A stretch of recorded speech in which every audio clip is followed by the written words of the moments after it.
जय हिंद दोस्तों, स्वागत है आपका मेरी नई वीडियो में, मेरे यूट्यूब चैनल सरकारी जॉब इन्फॉर्मेशन में। इस वक्त मैं आपके सामने एक इम्पोर्टेंट जॉब से संबंधित वीडियो लेके आ रहा हूं। जैसा कि आपको दिख रहा होगा बोर्ड पे, और वो ये जो वैकेंसी निकाली गई है Indian army ESC army supply core की तरफ से, बेंगलोर की तरफ से ये नोटिफिकेशन निकाला है। 2024 में ये आर्मी ग्रुप सी वैकेंसी का नोटिफिकेशन है, जिसके अंदर आपके ड्राइवर है, चपरासी है, स्टोर कीपर है, सफाई वाला है, कुक है, क्लर्क है, फायरमैन है, चौकीदार है, MTS है। ये कई सारे पोस्टों पे वैकेंसी निकाली गई है और ये परमानेंट भर्ती है दोस्तों, परमानेंट भर्ती है। ऐसा नहीं है कि आपको अग्निवीर है, नहीं, परमानेंट भर्ती है आपकी। और आपका 3 फरवरी इसकी अंतिम तिथि रखी गई है और आपके 13 जनवरी से इसके फॉर्म स्टार्ट माने जाएंगे। 13 जनवरी मतलब आज के दिन से ही इसके फॉर्म स्टार्ट है। 10th पास क्वालिफिकेशन पूरे भारत में के लिए, और आपके ऑफलाइन फॉर्म जो आपकी ESC होता है, आर्मी सप्लाई कोर होता है, वो बेंगलोर इसका क्या हेड क्वार्टर है साउथ का। लेकिन बाकी इसकी जो जॉब लोकेशन है वो कई जगह है, भारत के कई राज्यों में, कई इंपॉर्टेंट जो जगह है वहाँ पर आपको नौकरी देखने को मिलेगी। ऐसा बिल्कुल नहीं है कि आपको सिर्फ बेंगलोर में ही नौकरी मिलेगी, नहीं, देश के किसी भी कोने में आपको नौकरी दी जा सकती है। कुछ जगह हैं जो इसके फुल नोटिफिकेशन में दे रखी है, वो मैं बताऊंगा। तो आपसे एक रिक्वेस्ट है कि वीडियो को एंड तक देखिए, कहाँ वैकेंसी है, कहाँ जॉब लोकेशन है, क्या क्या क्वालिफिकेशन मांगी है, क्या क्या फिजिकल एलिजिबिलिटी मांगी है, कैसे फॉर्म अप्लाई करना है, कब इसका एग्जाम होगा, एग्जाम का सिलेबस क्या होगा, ये पूरा विवरण मैं इस पूरी वीडियो में बताने वाला हूं। तो आपसे एक रिक्वेस्ट है कि वीडियो को एंड तक जरूर देखें, स्किप ना करें, एक एक पॉइंट को देखें, क्योंकि नौकरी बहुत इंपॉर्टेंट चीज़ होती है दोस्तों। तो उसके बारे में बताने वाला हूँ। हाँ, एक रिक्वेस्ट और है आपसे, अगर आप मेरे चैनल पर नए हैं तो चैनल को सब्सक्राइब करें, वीडियो को लाइक करें, दोस्तों के साथ शेयर करें, क्योंकि जब आप सब्सक्राइब कर लेंगे तो नई वैकेंसी का नोटिफिकेशन जब मैं इसमें डालूंगा तो सबसे पहले आपको मिल जाएगा दोस्तों। और हाँ, इसका जो PDF का जो लिंक है इसके नोटिफिकेशन का, वो मैं डिस्क्रिप्शन में दे दूंगा वीडियो को, आप वहाँ से देख सकते हैं दोस्तों। चलते हैं आगे। जैसा कि ये इसका PDF मैंने खोला है, तो आर्मी ESC सेंटर साउथ, तो ये है government of India, ministry of defence, ESC centre south two ATC employment notes. आपका एम्प्लॉयमेंट नोटिस निकाला गया है, ये ESC सेंटर साउथ की तरफ से निकाला गया है, और ये वैकेंसी आपकी गवर्नमेंट ऑफ इंडिया के अंडर की है, मिनिस्ट्री ऑफ डिफेंस की वैकेंसी है दोस्तों। जैसा कि इसका application are invited for the following post from citizen of India, ठीक है, who is fulfil the qualifications specifications as mention below on pen. ये जो कुछ है उसको वो करना है दोस्तों ये कह रहा है कि जो नीचे जो क्वालिफिकेशंस दे रखी हैं उनको फुलफिल करना है, और फुलफिल करके ही आप इसको फॉर्म को सेल्फ अटेस्टेड करके, सभी डॉक्यूमेंट लगा के, पोस्टल स्टैंप लगा के, आप the president officer civilian direct recruitment board CHQ, इसी का CHQ फुल फॉर्म है, ESC centre south two ATC, ठीक है, अग्राम पोस्ट बेंगलोर, ये इसका पिन कोड है 07, जो कर्नाटक का पिन कोड है बेंगलोर का, उसमें 07 लास्ट में जोड़ देना है, वो मैं आपको लास्ट में बता दूंगा कैसे जोड़ना है, क्या करना है दोस्तों। ठीक है, आगे चलते हैं। ये इसका पोस्ट का विवरण है दोस्तों, ठीक है। ये कुकी है आपकी पोस्ट ESC सेंटर साउथ में, तो कुकी आपकी पे ये लेवल दे रखा है सबका, 2 1 1 1 2 2 1, ये लेवल होता है आपका सैलरी का कि किस लेवल पर आपको ज्वाइन करना है दोस्तों। यहाँ पर सैलरी दे भी रखी है, 2 का मतलब 19,000 बेसिक पे होगा, और 1 का मतलब 18,000 बेसिक पे होगा दोस्तों। कुक ओनली मेल कैंडिडेट की हम बात करें तो उसकी आपकी 3 पोस्ट निकाली गई हैं, ठीक है। और हम सिविलियन कैटरिंग, कैटरिंग जो जानते हो आप, ये जो खाना परोसने का जो काम करते हैं, उनकी जो वैकेंसी निकाली गई है, उसकी वैकेंसी 3 वैकेंसी निकाली गई दोस्तों। उनकी भी सैलरी 19,900 यानी लेवल 2 की जॉब है। MTS चौकीदार ओनली मेल कैंडिडेट, ये सभी मेल कैंडिडेट वाले मैं बता रहा हूँ फिलहाल, फीमेल का आएगा तो मैं वो भी आपको बता दूंगा, ठीक है। मेल कैंडिडेट की बात करें तो आपके 2 पोस्ट निकाली गई हैं। ट्रेड्समैन मेट, लेबर, ये ओनली मेल कैंडिडेट, उसकी 8 पोस्ट निकाली गई हैं, बहुत बढ़िया पोस्ट हैं दोस्तों, ठीक है। और आगे हम बात करें vehicle mechanic, vehicle mechanic male candidate 1 post है दोस्तों। सिविलियन मोटर ड्राइवर, जिसको CMD बोलते हैं, सिविलियन मोटर ड्राइवर, उसकी 9 पोस्ट निकाली गई हैं दोस्तों, ठीक है, ये भी है। अब आप कहेंगे कि इधर ये ESM लिख रहा है एक्स सर्विसमैन की, तो नहीं, नहीं बिल्कुल नहीं, यानी 5 पोस्ट होंगी और उनमें एक्स सर्विसमैन की 1 पोस्ट होंगी, ऐसा वो कह रहा है। आप बिल्कुल इस पर ध्यान मत दीजिए कि एक्स सर्विसमैन लिखा है तो एक्स सर्विसमैन की सारी पोस्ट नहीं, 1 गुना एक्स सर्विसमैन, यानी या तो SC कैटेगरी से कोई बंदा होना चाहिए, नहीं तो एक्स सर्विसमैन उस पोस्ट को अप्लाई करेगा दोस्तों, ठीक है। अगली हम बात करते हैं क्लीनर, क्लीनर मेल कैंडिडेट की हम बात करते हैं, तो उसकी 4 पोस्ट निकाली गई हैं आपकी, तो 2 आपकी ST की हैं, 1 OBC की है और 1 EWS की, यानी 4 पोस्ट निकाली गई हैं टोटल। तो टोटल आपकी 30 पोस्ट हैं और आपकी 16 ST की हैं, 4 OBC की हैं और 9 आपके EWS के। ये ओनली किस पे, ESC सेंटर साउथ में ये पोस्ट हैं दोस्तों, ESC सेंटर साउथ की ही पोस्ट है। अभी दूसरे सेंटर की भी हम पोस्ट देख लेते हैं दोस्तों, ठीक है, और हैं इसके अंदर थोड़ा सा, वो जान लेते हैं। फायर, अब आप फायरमैन में अप्लाई करेंगे, लीडिंग फायरमैन में, तो आपके लेवल 3 में आ जाता है 21,700, जो एक सिपाही का होता है, जिसके अंदर आपकी 3 पोस्ट हैं, ठीक है, और आपकी 1 OBC, सॉरी 1 पोस्ट है, 1 OBC की लेवल 3 है। फायरमैन की हम बात करें ओनली मेल कैंडिडेट की, ठीक है, तो वो आपके लेवल 2 में आ जाते हैं, 19,900, और उसकी 30 पोस्ट है, उसमें आप अप्लाई कीजिए, ज़रूर कीजिए, जिसके अंदर जनरल की 15 पोस्ट है, SC की आपकी 3 पोस्ट है, ST की 1 पोस्ट है और OBC की 8 पोस्ट है और EWS की 3 पोस्ट है। इसमें आप डेफिनेटली अप्लाई कीजिए दोस्तों, ठीक है। इसमें एक सर्विसमैन का कोई फंडा नहीं है, लेकिन 10% रिजर्व रखा जाता है, तो हर वैकेंसी में रखा जाता है, उससे घबराने वाली बात है नहीं।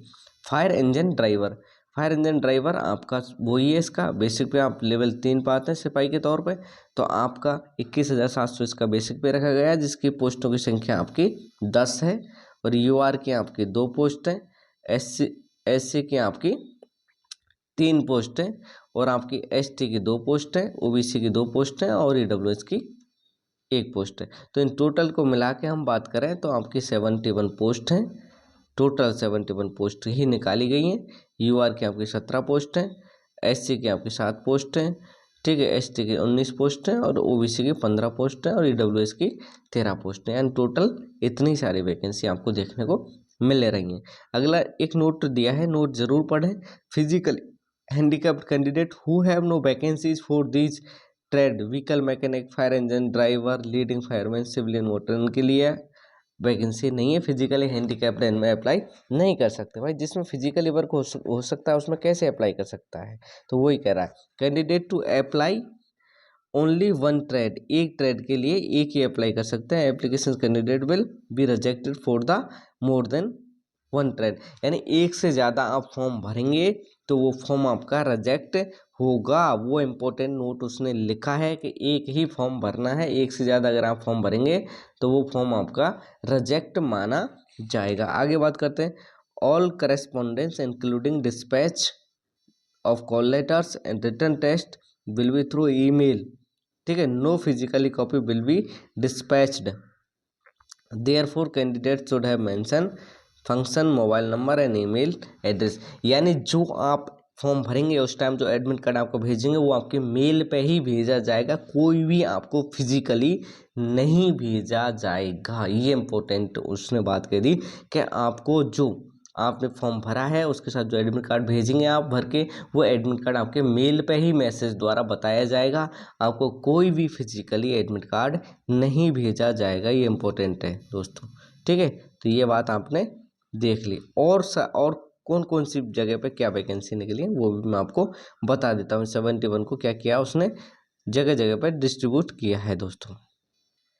आगे हम बात कर लेते हैं जो आपकी 71 जो पोस्ट हैं उनको किस किस सेंटर पर कैसे डिवाइड किया है वो हम पूरा जान लेते हैं दोस्तों, ठीक है। ये सेंटर्स हैं जो आपके साउथ ESC को, तो जैसा कि आपने देखा ESC के जिन जिन सेंटरों पे वैकेंसी निकली है उनका मैं बता दूं, कुक की जो वैकेंसीज हैं आपकी 71 जो पोस्ट है उनके अंदर से जो वैकेंसी निकली है वो मैं बता दूं। कुक की जो पोस्ट है वो आपकी न्यू दिल्ली, पुणे, और चंडी मंदिर, ये 3 जगह पर वैकेंसी है, जहां उनकी सभी जगह एक एक वैकेंसी है और आपकी 3 वैकेंसी है दोस्तों, जो कुक की वैकेंसी है। ठीक है। नंबर 2 बात करें सीसीआई। सीसीआई की जो पोस्ट है वो आपके ओनली बेंगलोर सेंटर पे है, 2 एटीसी जो बेंगलोर है उस पे है, आपका एटीसी 2 पे वहाँ पर है। ठीक है। एमटीएस चौकीदार की बात करें तो आपकी महाजन, महाजन में पोस्ट है ये। ठीक है। स्टेशन का नाम है महाजन। ठीक है। ये आपके मुजफ्फरपुर में, वहाँ पर ये पोस्ट है। आगे हम बात करें वो आपकी ट्रेड्समैन मेट लेबर की, तो इसकी पोस्ट आपकी सभी जगह पे है, लगभग गंगटोक पे है। ठीक है। नारंगी है, ठीक है, शिखर है, मशीमपुर, पठानकोट है, महाजन है और लेबोंग है। इन जगह पर टोटल 8 वैकेंसी हैं आपके लेबर ट्रेड्समैन की, जो आपको अलग अलग सेंटरों पर देखने को मिलेंगे दोस्तों। व्हीकल मैकेनिक की हम बात करें और एक जगह है आपकी, वो आपकी बेंगदुबी में है।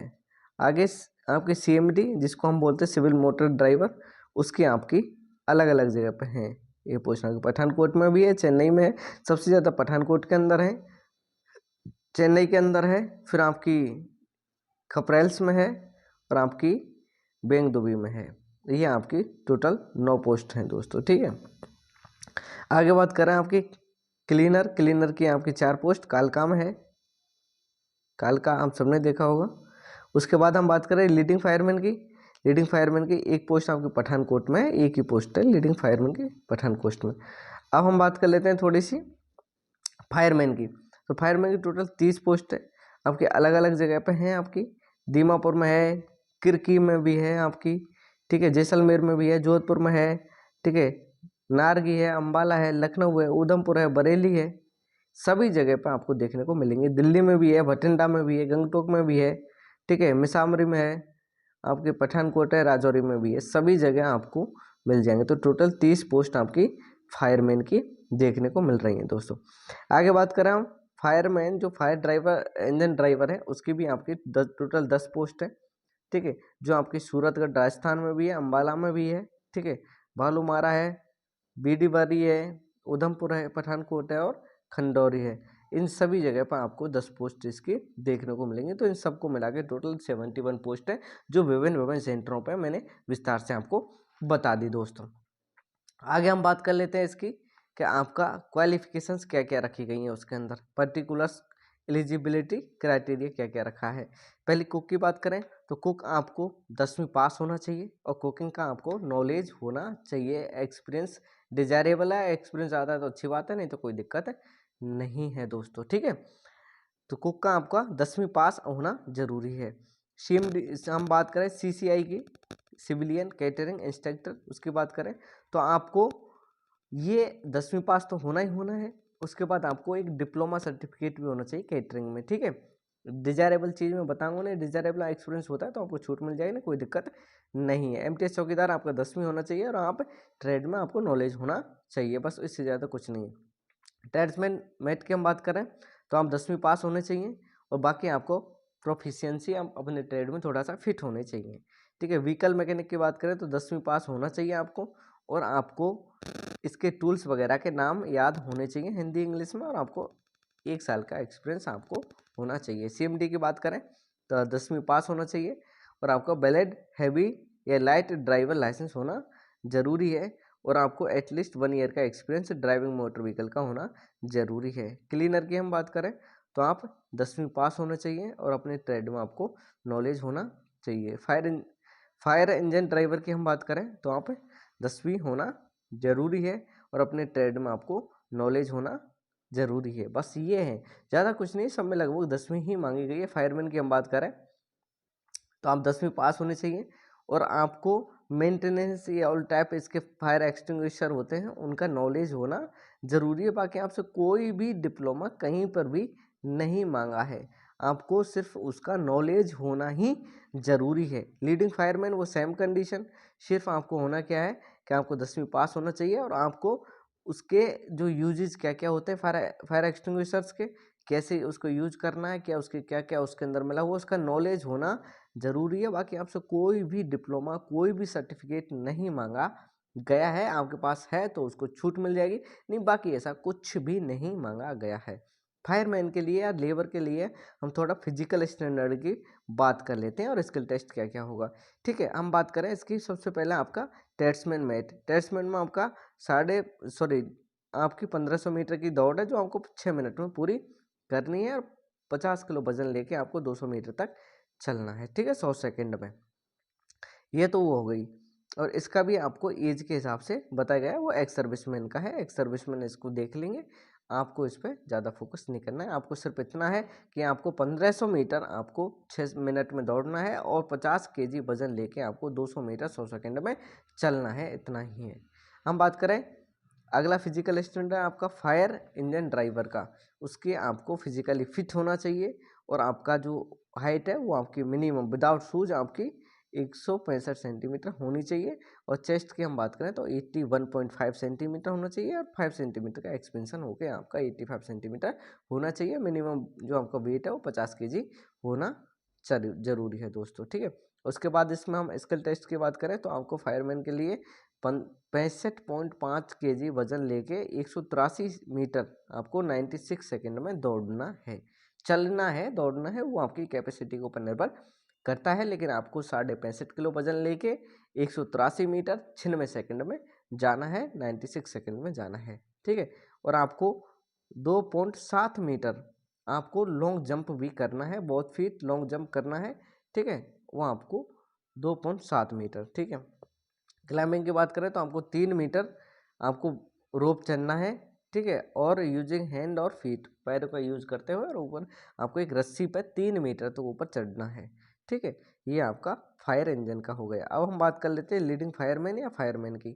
तो उसमें आपको फिजिकली फिट होना चाहिए, वेरी गुड, और आपका हाइट होनी चाहिए 165 सेंटीमीटर, और आपका जो है हाइट में 2.5 सेंटीमीटर का आपको क्या मिल जाएगा, शेड्यूल ट्राइब से हैं तो आपको छूट मिल जाएगी, एसटी से आते हैं तो। ठीक है, और आपका 8.5 सेंटीमीटर चेस्ट होना चाहिए, और 85 सेंटीमीटर आपका एक्सपेंशन के साथ होना चाहिए, और 50 केजी वेट आपका मिनिमम होना चाहिए। ठीक है, एंडोरेंस टेस्ट की बात करें तो वही है आपका 65 किलो वजन लेके आपको 183 मीटर 96 सेकेंड में जाना है। और आपका क्लियरिंग की बात करें तो आपका 2.7 मीटर आपको लॉन्ग जंप करना है, बहुत फीट दोनों उनके पैरों के साथ। ठीक है, और रस्सी चढ़ना है आपको 3 मीटर। ठीक है, वर्टिकली चढ़ना है आपको, और हैंड और फीट का यूज करते हुए दोस्तों। आगे हम बात कर लेते हैं एज लिमिट की। एज लिमिट आपकी 18 से 27 साल रखी गई है, 18 से 25 रखी गई है बाकी सभी में, कुक वगैरह सब में। लेकिन सिविलियन मोटर ड्राइवर की बात करें तो 18 से 27 एज रखी गई है ओनली सीएमडी में, बाकी सब में 18 से 25 है। और बाकी अपर एज में आपको छूट कैटेगरी वाइज मिल जाएगी दोस्तों। फोटोग्राफ आपको जब फॉर्म भरेंगे तो उसमें फोटोग्राफ आपका रिसेंटली वाला होना चाहिए, जो रिसेंट आपको खींचा गया 3 मंथ से पुराना नहीं होना चाहिए। ठीक है, 2 फोटोग्राफ आपको उसमें लगाने हैं, और एक एडिशनली आपको सेल्फ अटेस्टेड करके उसमें भेजना है दोस्तों एडमिट कार्ड के लिए। ठीक है, एडमिट कार्ड आपको फिर बता दूं, एडमिट कार्ड आपका मेल के थ्रू नहीं आएगा, आपकी जीमेल आईडी पे ही आएगा, कोई पोस्ट के थ्रू नहीं आएगा दोस्तों। ठीक है, लास्ट डेट का इंतजार नहीं करना है, लास्ट डेट से पहले पहले आपको भर के भेजना है। जो आपकी एज है, एज लिमिट, वो लास्ट डेट पे काउंट की जाएगी दोस्तों। क्लोजिंग डेट की बात करें तो 21 डेज इसकी क्लोजिंग है, यानी ये 13 तारीख को स्टार्ट हुआ है, 13 जनवरी को। तो इसकी क्लोजिंग डेट जो होगी वो आपकी 3 फरवरी इसकी क्लोजिंग डेट होगी। तो 3 फरवरी से पहले पहले ही आपको ये फॉर्म भर के भेजना है दोस्तों, 3 फरवरी का इंतज़ार नहीं करना है दोस्तों। और ये इंपॉर्टेंट नोट जहाँ लिखा है उनको जरूर पढ़ें। Eligible female candidate those who are willing to submit application for the above mentioned post will be liable serve to any location and any, मतलब कोई भी क्रॉस कंट्री कहीं पर भी, पूरे अक्रॉस कंट्री में कहीं पे भी वो जॉब कर सकते हैं। फीमेल ये कहे कि मैं नहीं, मेरे को वहीं लगना है, ऐसा नहीं है, कहीं पे भी उसकी जॉब लग सकती है। ठीक है, तो वो बता रहे हैं।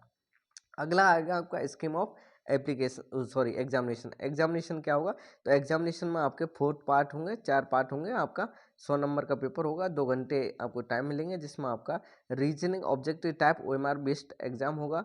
ठीक है, 25 नंबर की रीजनिंग आएगी, 25 क्वेश्चन आएंगे, और आपका 25 नंबर की 50 नंबर की जीके आएगी, 50 क्वेश्चन आएंगे। और आगे हम बात करें इंग्लिश, 50 नंबर की 50 क्वेश्चन, 50 नंबर की इंग्लिश आएगी, और आपके मैथ्स 25 नंबर के 25 क्वेश्चन आएंगे। तो ये टोटल मिला के आपको 200 क्वेश्चन आएंगे, और 200 नंबर के आएंगे। ठीक है, और 2 घंटे का आपको टाइम मिलेगा और आपका हिंदी इंग्लिश दोनों रिटर्न टेस्ट में दोनों लैंग्वेज में आपके क्वेश्चंस आएंगे। और अगर आप नेगेटिव आंसर देते हैं तो 0.05 यानी 1/4 आपकी नेगेटिव मार्किंग भी होगी, उन्होंने स्पष्ट लिख दिया है दोस्तों। ठीक है, सिलेबस ये दे रखा है, आप पढ़ लेना।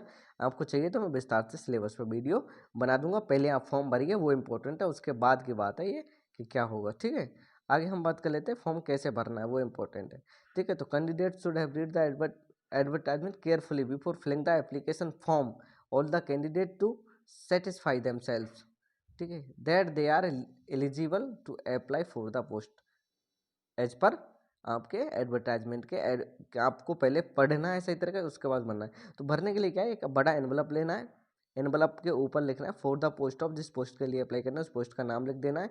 उसके बाद फिर आपका ओवरऑल परसेंटेज आपके 10वीं के और उसके ऊपर ली जाएगी, ये कह रहा है उसके हिसाब से। ठीक है, आने परसेंटेज के हिसाब से आपको ऊपर जो लिखा है वो किस कलर में लिखना है वो उनको देखना है। आपके 50% से कम है तो आपको रेड इंक से उस पर लिखना है, और आपका 50 से ऊपर है तो आपको ब्लू से लिखना है, और 61 से ऊपर है तो आपको किससे लिखना है, ब्लैक पेन से लिखना है एनवलप के ऊपर। ये इंपॉर्टेंट है क्योंकि उनको छांटने में आसानी रहेगी, वो उन्हीं को खोलेंगे जो जिस अंक से आपने लिखा होगा दोस्तों। ठीक है, तो हम बात करें अगर आपके 50 से कम परसेंटेज है, 50 के इक्विवेलेंट है, तो आप रेड पेन से ऊपर लिखेंगे फॉर द पोस्ट वगैरह करके। और अगर आपका 51 से 60 के बीच में तो ब्लू पेन यूज करेंगे, और अगर आपका 61 से ऊपर है तो आप ब्लैक पेन यूज करेंगे उसमें एनवलप में लिखने के लिए दोस्तों। ठीक है, परसेंटेज मार्क ऑब्टेन ये आपको दे रखा है, सीजीपी है तो आपको कैसे निकालना है, ग्रेडिंग है तो आपको कैसे परसेंटेज निकालना है वो उन्होंने बता रखा है। ठीक है, फॉर्मेट ऑफ एप्लीकेशन एनवलप का अपेंडिक्स आई में दे रखा है, इसका मैं एक विस्तार से वीडियो बना दूंगा कि फॉर्म कैसे भरना है, स्टेप बाय स्टेप में सब कुछ बता दूंगा दोस्तों। ठीक है, आधार कार्ड प्रिपेयर्ड, यानी आधार कार्ड भी आपको 10 साल की एज से पहले का हो तो एक्सेप्ट नहीं किया जाएगा, 10 साल की एज के बाद का है तो आपका आधार कार्ड एक्सेप्ट किया जाएगा। पैन कार्ड या आपका नेम एप्लीकेंट का करेक्टली होना चाहिए, जो स्कूल सर्टिफिकेट में वही आधार कार्ड में और आपके पैन कार्ड में वही नाम होना चाहिए, अलग नाम नहीं होना चाहिए। फॉर्मेट फॉर द एप्लीकेशन, ठीक है, कवरिंग एनवलप अटैच अपेंडिक्स आई, ये सब कुछ है, मैं विस्तार से बता दूंगा आपको। ठीक है, अगर उनको कैंसिल करना है, ठीक है, या रिजेक्ट करना है तो उसके भी रीजंस दे रखे हैं। इनकम्प्लीट होगा, अनसाइन होगा तो वो एप्लीकेशन कैंसिल हो जाएगा। ठीक है, सेल्फ अटेस्टेड नहीं है सपोर्टिंग डॉक्यूमेंट की तो वो भी कैंसिल हो जाएगा दोस्तों। ठीक है, application received at ESC centre, वो आपके क्लोजिंग डेट के बाद अगर रिसीव होंगे तो भी वो कैंसिल कर देंगे दोस्तों। ठीक है, without 2 additional photograph duly self attested, अगर बिना सेल्फ अटेस्टेड किए 2 फोटोग्राफ एक्स्ट्रा जो आपने फॉर्म लगाया उसके एक्स्ट्रा बनाया तो आपका फिर भी रिजेक्ट हो जाएगा अगर आपने नहीं लगाया तो। Applicant not meeting, applicants not meeting मतलब एप्लीकेंट्स की जो डिटेल है वो नहीं मिल रही है तो भी। ठीक है, applicants applied for the more than 1 trade, एक ट्रेड से ज़्यादा के लिए अगर अप्लाई कर रहा है तो भी वो कैंसिल हो जाएगा दोस्तों। ठीक है, applicants can be fill the candidate either Hindi और इंग्लिश, ये दोनों में भर सकता है। तो ये आपको रीजंस पता पड़ गए किस रीजन पर वो कैंसिल कर सकता है दोस्तों। ठीक है, ये गवर्नमेंट एम्प्लॉई है तो उनको NOC लेना है, वो अलग बात है। ठीक है, अब आपको कौन कौन से डॉक्यूमेंट इसके साथ सबमिट करने हैं, लगाने हैं, वो इंपॉर्टेंट है। तो आपको सेल्फ अटेस्टेड कॉपीज ऑफ जितने भी हैं आपके सर्टिफिकेट लगाने हैं, आधार कार्ड लगाना है, डोमिसाइल निकालना है, 10वीं की मार्कशीट लगानी है, मार्कशीट ऑफ 10th या मेट्रिकुलेशन उसकी, एक्सपीरियंस सर्टिफिकेट है तो उसका लगाना है, प्रूफ कास्ट सर्टिफिकेट है तो उसका लगाना है, इसमें से किसी कास्ट से आते हैं तो लगाना है, ST OBC PH ex serviceman जो भी हैं, और एक एडमिट कार्ड है उसको भी आपको लगा के भेजना है दोस्तों। ठीक है, ये तो थी। अब आगे मैं इसका एप्लीकेशंस की बात करूँगा, एप्लीकेशन कहाँ मिलेगा क्या है वो मैं आपको नेक्स्ट वीडियो में पूरा बता दूंगा। तो वीडियो देखने के लिए धन्यवाद, मिलते हैं इसके नेक्स्ट वीडियो में। कैसे फॉर्म भरना है सब कुछ स्टेप बाय स्टेप इस वीडियो में कवर नहीं कर पाया क्योंकि वीडियो और लंबी हो जाती, इसलिए नेक्स्ट वीडियो में इसके टॉपिक के साथ में मिलता हूँ। तब तक के लिए जय हिंद, वंदे मातरम, भारत माता की।